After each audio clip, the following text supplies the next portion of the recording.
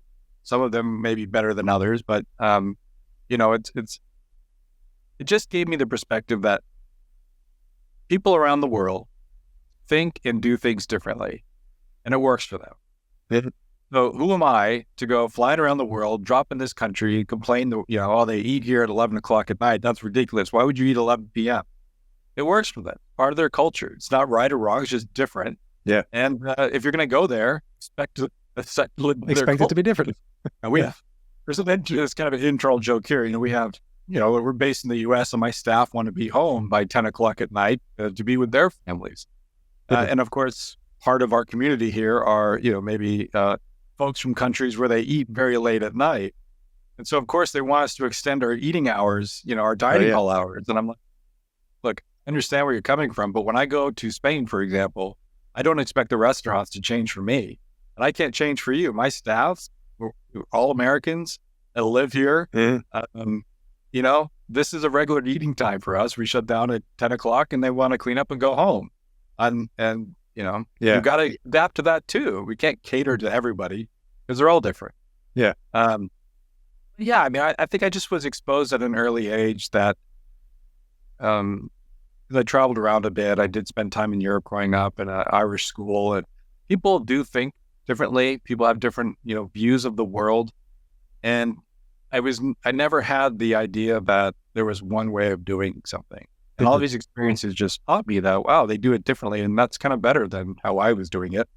How they're doing it doesn't really seem to be very effective, but how they're doing it somewhere else is. And so, I just had that perspective of there isn't a right and a wrong, that there's a lot of different ways to do things. And they can all be very effective depending on the context and culture. And so, I felt comfortable being in those uncomfortable situations and learning and growing from them. Yeah. I'll tell you, not everyone has an open growth mindset. A lot of people have closed mindsets, and they're very, those are the faculty that would come to China to teach, and then within 6 weeks they took a runner in the middle of the night and flew home. Oh man, couldn't handle it. Yeah, I mean, it's a good point too. It's like you have to on one hand also but you have to have a growth mindset, but then also be open to that it is going to be different, right? And then like that's it's like that's also the kind of thing I think that like iHouse does a really good job at, is helping all these students recognize that like we're going to be in a space of difference and diversity because we have 86 different countries represented here, and then there could be multiple cultures within each of those, right? And like so expecting difference, but also this idea too of like helping folks recognize that if you're in the U.S. too, there's certain norms we have in terms of like when we typically would eat in this country. I know it can obviously be very different, but just like like if folks want to go home at 10 p.m., that's it'd be very tough to be like, you guys need to stay till midnight. If that's not a common practice. It's like we're not a bar. It's just appreciating and recognizing the cultural differences that we all have, and being flexible and have grace with other people that do things differently. Try to understand why they do it that way, and not judge people for doing thing differently. And just giving people space to be who they are. And uh, and not just about, well, you know, I pay a lot of money to stay here. You need to do it my way. I'm the customer. It's like, no, this is a community of folks that are different, and we need to try to. I'd just be ping ponging from one group to another group if I listen to, keep it later, open up earlier. Right. It's just we have to find a place where we can all be comfortable with the way things are, understanding it may not be my way, but it's what works for the community. So we kind of put the community ahead of ourselves. I think that's a brilliant point, actually, because I like the contrast you just made there in terms of that this is not about the customer is always right. Like, that's the wrong attitude in this case. This is about community, right? And like, how do we actually think more intelligently rather than calling everything a transactional relationship? Because I'm a customer, I'm paying for a thing. It's like there is money exchanged to be here, but like, me and my landlord, if I'm renting or if I'm buying in the bank, it's like you don't want to just have this one transactional relationship. You want to both know them, and like in this case, even more so, like having a community as part of that. Like, I think that's a really, really important piece for us to remember too, that like we're not a bunch of just transactions in other people's lives, even though there might be that part of it, but like really community is actually what we're ultimately looking for. And like helping keep that at the foreground is so important. That's a really good point. And I think that's because we're, I'm not a new organization. Like I said, we're 100 years old. We've been doing this. We know the way we operate, well, some things have changed a lot. Some things have not changed. And the idea that we have to, try to create a space that all 600 folks can have the same level of experience with all the differences of opinion. And we rely on core principles and values to do that. I think that's where universities have kind of struggled at the moment, is that they seem to be flexible on their values and their principles.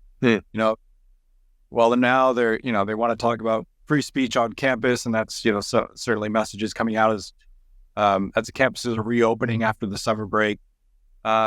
And I'm like, well, where was that when you were allowing a group of students to threaten protesting and violence against a speaker coming to campus? Where were you standing up and being strong and saying, no, free speech is vital for us, and we're not going to let one group decide whether or not the speaker is going to be invited, or whether or not people have an opportunity to listen and try to understand where they're coming from and why they come, from their point of view. And they were very quickly canceled people from speaking on campus because a certain group was offended. They may be a very offensive speaker, but I'm interested in hearing what they have to say and asking hard questions about why they feel that way and how they got to this point in their life where they feel so strongly that it just.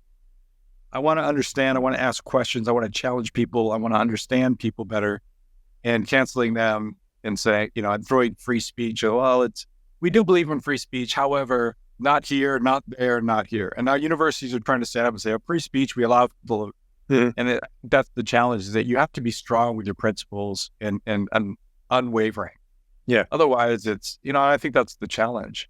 We think about how we left the spring term after graduation with all this violence and upheaval along the campuses.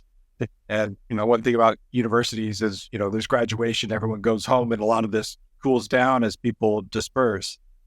And now we have residents coming back to campus, or the students coming back to campus. You've got this political cycle.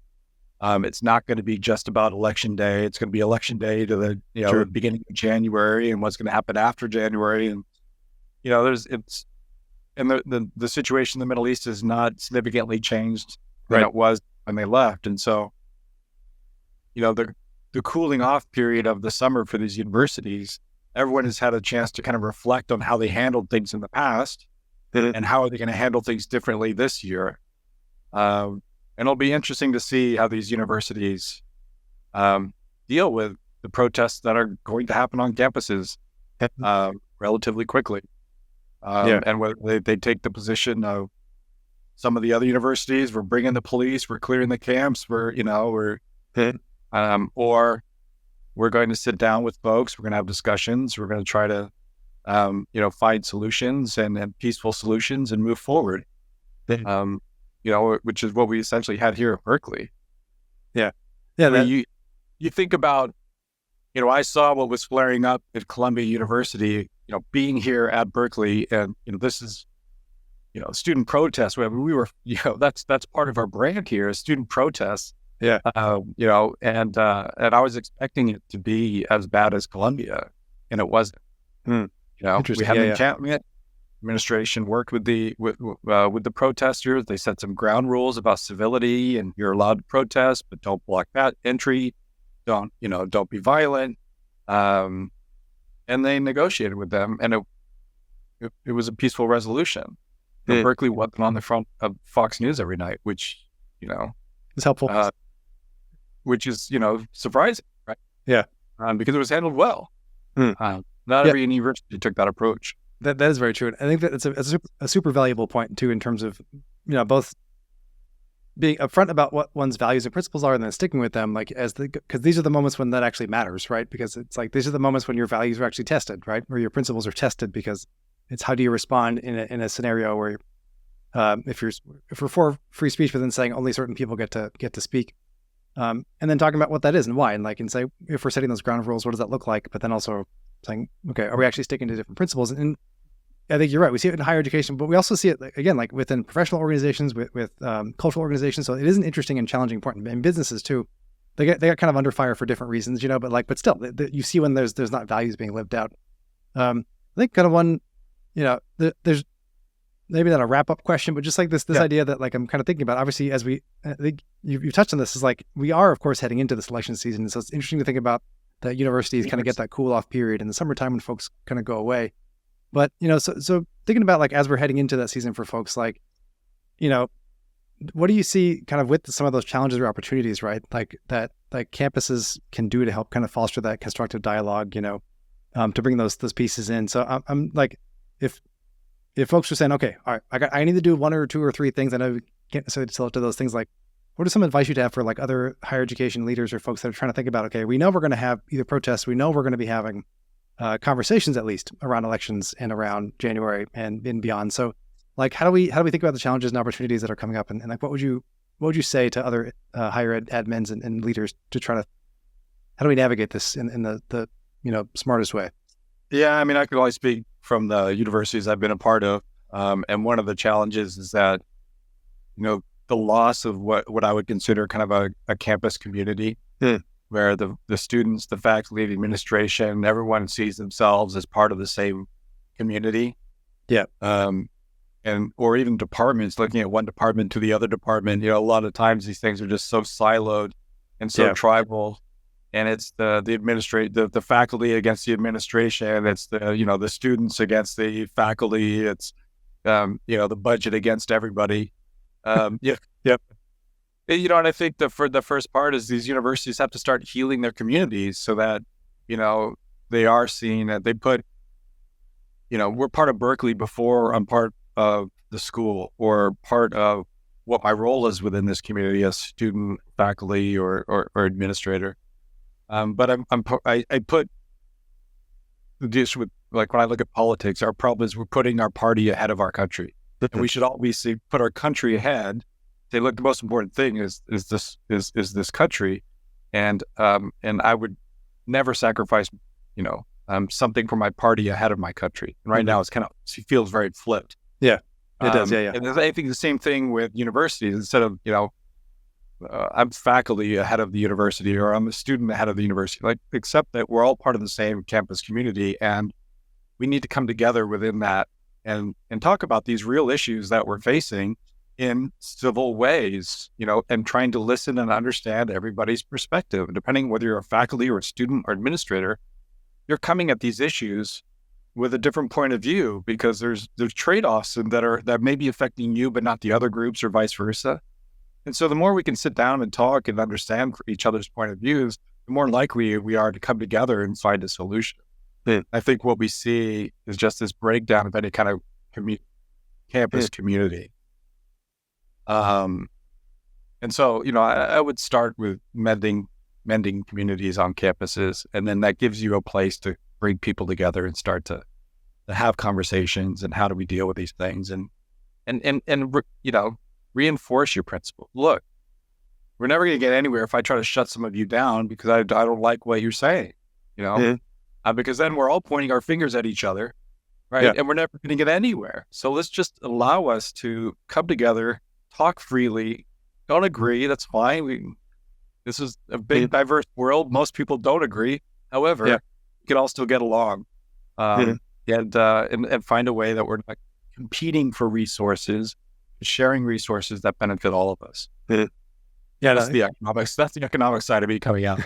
No, but I think it's a great point too, and I think that is actually super important, because it is like it comes similar to what you're saying before too, in terms of it's not the customer's right, but it's that the community needs to be put first, right? And thinking about that too, I love this idea for the campus community too, and like when we can sit down with folks, like recognize that if we're in this together, then we are not competing for resources, right? We are the resource also, Yeah.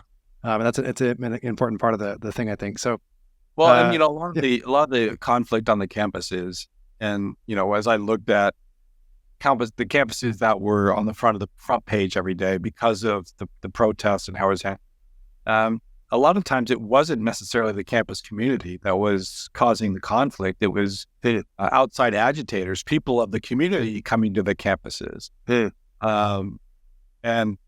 that's a tough one to handle because their priority is not being part of the university community, right, and running.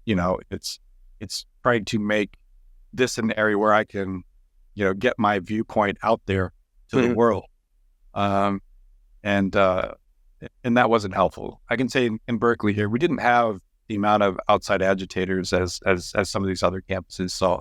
And I think that's one of the reasons we didn't see so much protest and violence. Yeah, there's. I think that's a good point too. And that's a sequel conversation we should have. I think we need to have in terms of how do we think about that? Because it's we do want to both build communities that are inclusive, but then also recognizing what is on the one hand, what are the bounds of the community that we're defining, but then also what are the principles and the kind of foundation that we're building off of. And if you are coming from a different community, you still have to respect the fact that we have a foundational principle of civility, right? And you're not living up to that, and so therefore you can't, we're not saying you can't have free speech, but if you are coming here and causing violence or if you're in essence messing with the broader community, that's a very different thing, and treating people uncivilly, or, than expressing your perspective, right? And it's one of those, you have to have both, right? You can't express yourself and be uncivil. You have to also be civil, right? As part of that. That's an interesting piece. There are folks out there, there are groups of folks out there that, seem to be driven around breaking things down, creating chaos, and upheaval and violence, we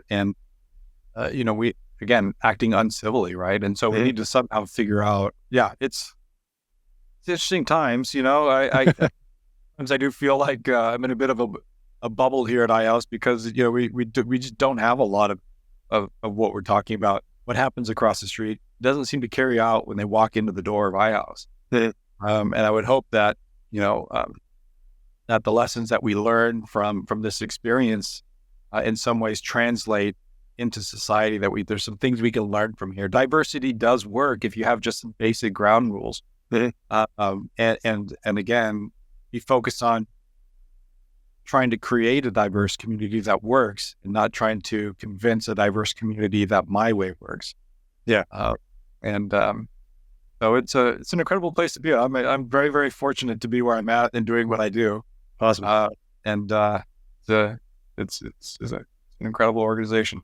Yeah, no, I think it sounds super like a very, very cool organization. I agree, and I'm excited for folks to check it out. We'll put links in the show notes to check out iHouse and all the work that y'all are doing. So I think it's really important, and it's an important reflection to know too. If we're in a space that can be an epicenter of protests, on a university campus, that when you enter the door of iHouse, we don't see that. We see civility kind of kick in, or the kind of animosity doesn't seem to enter into that space. And that's an important and I think valuable lesson for folks to recognize and realize too. We can set these spaces on purpose. And so I think you're doing some great work.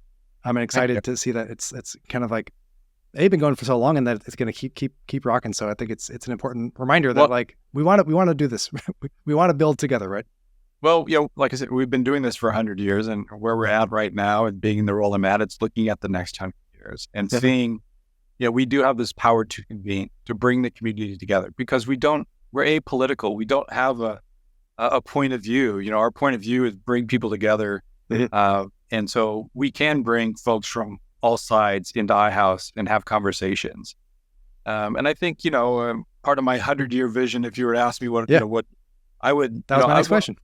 I'd want to put iHouse in every university in the world, a place for these communities to come together, put their differences aside and try to listen and understand. I think in some ways, like a zipper, the iHouse can be the start of bringing campus communities together. And I hope in some ways that we've been able to do that here with Berkeley and University of Chicago, and likewise. So, it's a benefit to the campus communities. So awesome, cool. No, I'm excited. I mean, it sounds like we need to build some more iHouses, and/or like build some training programs based off of that we can bring to other universities or something. Training programs we have. There you go. See, already ready to go. And let's chat in a few years. Very cool. Awesome. That sounds great. That's great. So Sean Carver, thanks so much for joining me on the pod today. It's been great to talk with you. I'm again super enthused by the work that you're doing in iHouse as a kind of beacon for folks to be able to see what's a place we can actually come together to have conversation and bring civility to it. So yeah, keep doing the great work. I appreciate you taking the time to converse and dialogue today. It's been a lot of fun. And let's keep rock and roll.